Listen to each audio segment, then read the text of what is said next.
ഫലവൃക്ഷലതാദികൾ ചിലപ്പോൾ നമുക്ക് പഴങ്ങൾ അതൊക്കെ ഓരോന്നിനും കാർബണിന്റെ രൂപമാണ്. അപ്പൊ ഈ ഗ്ലൂക്കോസ് ഉണ്ടാക്കുന്ന പ്രക്രിയക്ക് പറയുന്ന പേരാണ് പ്രകാശസംശ്ലേഷണം. അതൊന്ന്. രണ്ടാമത് ഭൂമിയിലേക്ക് നമ്മൾ ഒരു ഭൂമിയിൽ എത്തുന്ന പ്രക്രിയ ഒന്ന്, തിരിച്ചു പോകുന്നതൊന്ന്. ഭൂമിയിലേക്ക് എത്തുന്ന, അതായത് അന്തരീക്ഷത്തിൽ നിന്ന് വലിച്ചെടുക്കുന്ന രണ്ട് പ്രക്രിയകളാണ്. ഒന്ന് പ്രകാശ സംശ്ലേഷണം, മറ്റൊന്ന് ആഗിരണം.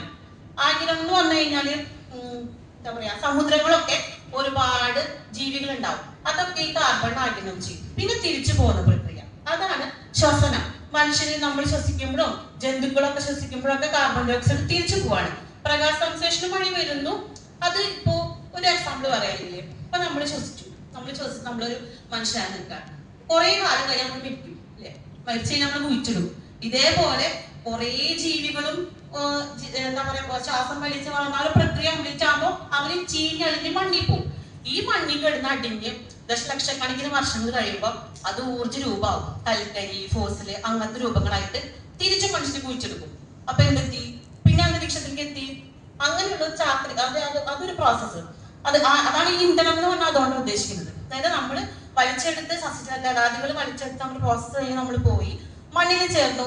മണ്ണിൽ ചേർന്ന് വിഘടനം വഴി നമ്മൾ അവിടെ ചേർത്ത് അലിഞ്ഞു. അതല്ലാണ്ട് ഈ മണ്ണിൽ കിടന്ന് ചീഞ്ഞഴിയുന്നത് വഴി സസ്യങ്ങളും ഓർഗാനിക് കാർബൺ ആയിട്ട് നിങ്ങൾക്ക് അറിയില്ലേ, കർഷകരല്ലേ, മണ്ണിലേക്ക് കുറെ ജൈവ വസ്തുക്കൾ ചെല്ലുമ്പോൾ കാർബൺ സംഭരിച്ചു വെക്കുന്നുണ്ട്.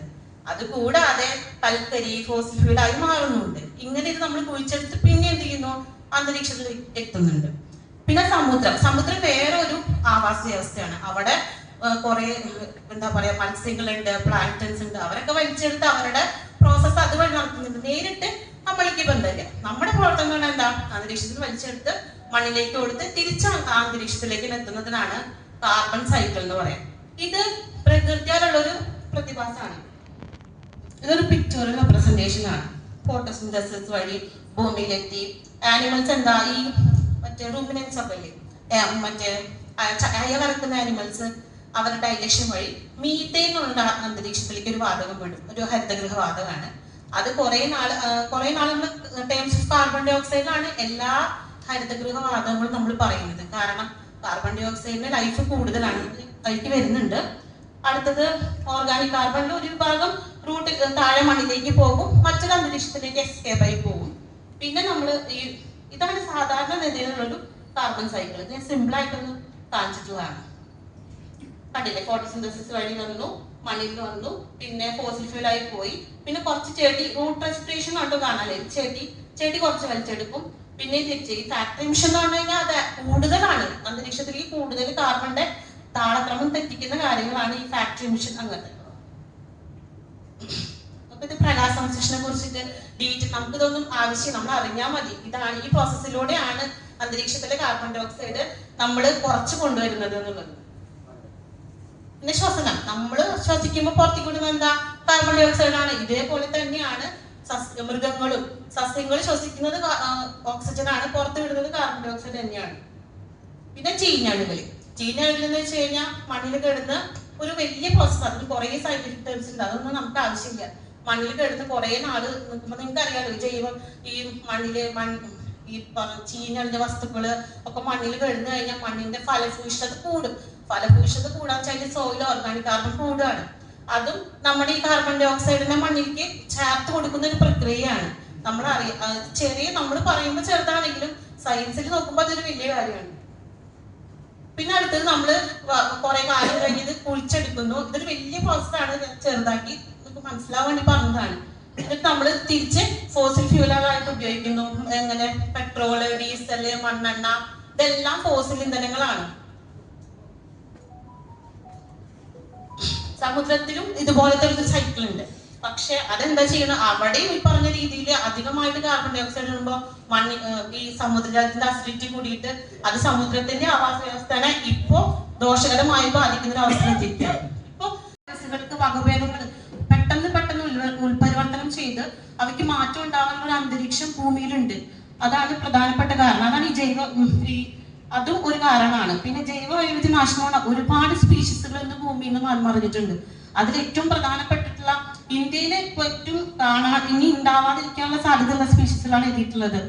ഒറ്റക്കൊമ്പൻ കാണ്ടാമൃഗം, നീലഗിരി താറ്, പിന്നെ നമ്മുടെ Bengal tiger, Asiatic lion, black കൃഷ്ണമൃഗം, ലയൺ ടൈൽഡ് മക്കാക്യു, സിംഹാലങ്കുരങ്ങളൊക്കെ, സ്നോ ലെപ്പേർഡ്, കാശ്മീരി, ഇതൊക്കെ ഇല്ലാണ്ടാവുന്നതോട് നമുക്ക് എന്താ ഇത് വിചാരിക്കരുത്. കാരണം ഇവയെല്ലാം ഒരു ആവാസ വ്യവസ്ഥയുടെ ഭാഗമാണ്. ഇവ ഓരോ ജീവി എന്താ പറയാ ജൈവമണ്ഡലത്തിൽ പോകുമ്പോഴും അതിൻ്റെതായിട്ടുള്ള ഇമ്പാക്ട് നമ്മുടെ ഒരു ഭക്ഷ്യ ശൃംഖലയുടെ ഭാഗം കൂടിയാണ് അവര്. മനുഷ്യരായ നമ്മളും അനുഭവിക്കേണ്ടതായിട്ട് വരും.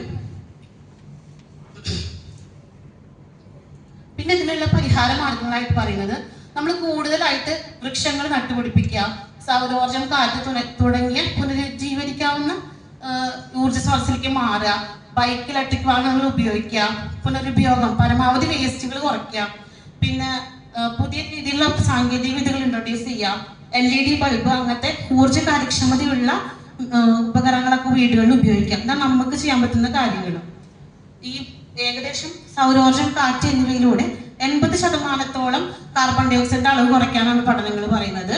ഒരു മരം നടുമ്പോൾ 22 കിലോഗ്രാം CO2 പെർ വർഷത്തിൽ നമുക്ക് കുറയ്ക്കാനായിട്ട് പറ്റും. അതുപോലെ ലെഡ്, ഇൻസുലേഷൻ, ഇലക്ട്രോണിക് ഉപകരണങ്ങൾ ഇതിലൂടെ 40% കുറയ്ക്കാം. ജൈവ കൃഷിയിലൂടെ കുറയ്ക്കാം. പിന്നെ സാങ്കേതിക വിദ്യ, ഭൂഗർഭ സമ്പന്നത്തിലൂടെ കുറയ്ക്കാനായിട്ട് പറ്റും. സുസ്ഥിര മാർഗങ്ങളിലൂടെ ഒക്കെ നമുക്ക് ഈ കാർബണിന്റെ ബഹിർഗമനം കുറയ്ക്കാനായിട്ട് പറ്റും. ഇനി കാർബണിന്റെ സ്വാഭാവികമായിട്ടുള്ള സംഭരണികൾ, ഇത് കാലാവസ്ഥാ വ്യതിയാനവുമായിട്ട് ബന്ധപ്പെട്ടിട്ടുള്ളതല്ല, കാർബൺ കുറച്ച് നമ്മുടെ ഭൂമിയിൽ സംഭരിച്ചു വെച്ചിട്ടുണ്ട്. അത് ഒന്നാമത്തെ എന്താ ഈ സംഭരിക്കാന്ന് വെച്ച് കഴിഞ്ഞാൽ ആഗിരണം ചെയ്യാം. പ്രകാശ സംശ്ലേഷണം വഴി 2 തൊട്ട് 5 ടൺ വരെ കാർബൺ ഒരു വർഷത്തില് ആഗിരണം ചെയ്യപ്പെടുന്നുണ്ട്. രണ്ടാമത്തെ മണ്ണാണ് പിന്നെ ഏറ്റവും വലിയ കാർബൺ സംഭരണി. ഏകദേശം 1500 tons of carbon, giga tons of carbon ആണ് മണ്ണിൽ സംഭരിച്ചു വെച്ചിട്ടുള്ളത്. ഭൂമിയിൽ ആകെട്ടോ, നമ്മുടെ വീട്ടിലോ മുറ്റത്തോ അല്ലെങ്കിൽ അങ്ങനെയല്ല, ഭൂമിയിലത്തെ മൊത്തം, അതായത് ആഗോള തലത്തിലുള്ള കണക്കാണിത്. പിന്നെ ഉഷ്ണമേഖലാ വനങ്ങളില് ഏകദേശം 200 ടൺസ് ഓഫ് കാർബൺ സംഭരിച്ചു വെക്കുന്നുണ്ട്. വനങ്ങളിലെ 150 ടൺസ് ഓഫ് കാർബൺ, പുൽമേടുകളിലെ 80 ടൺസ്, ചതുപ്പിലാണ് ഏറ്റവും കൂടുതൽ കാർബൺ സംഭരണിയായിട്ടുള്ളത്. 500 ടൺസ് ഓഫ് കാർബൺ ആണ് സംഭരിച്ചു വെച്ചിരിക്കുന്നത്.